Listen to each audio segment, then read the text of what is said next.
సొరకాయ చిన్న చిన్న ముక్కలు కోసేసుకొని మీరు కారం ఎంత తినాలనుకుంటారో అన్ని పచ్చిమిరపకాయలు వేసుకోండి. అలాగే చిన్న అల్లం ముక్క, అలాగే 4 వెల్లుల్లి రుబ్బులు వేసేసి మిక్సీ పట్టేసి ఆవాలు, మినపప్పు, జీలకర్ర, ఎండుమిరపకాయలు, పచ్చిమిరపకాయలు, కరివేపాకు పోపు వేసేసి ఏదైతే పేస్ట్ ఆడించామో అది వేసేసి చక్కగా సొరకాయ ముక్కలు వేసేసుకొని ఉప్పు పసుపు వేసేసి మూత పెట్టేసి కూర మగ్గబెట్టేస్తే చాలా బాగుంటుంది కూర. మీరు కూడా ఒకసారి ట్రై చేసి చూడండి. అలాగే ఈరోజు మా వంటలు చూడండి. ముద్దపప్పు, ముల్లంగి సాంబారు, సొరకాయ కూర,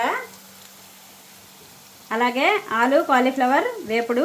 ఈ కూర ఎంతమందికి ఇష్టమో నాకు కామెంట్ చేయండి. కొబ్బరికాయ పచ్చడి, చల్లని మీగడ పెరుగు. నాకు ఈ మీగడ పెరుగు చూస్తే చాలా ఇష్టం అండి. అలాగే వేడివేడిగా అన్నం. మరి మా వంటలు ఎలా ఉన్నాయో చెప్పండి నాకు. అలాగే ఛానల్కి సబ్స్క్రైబ్ చేసుకోండి.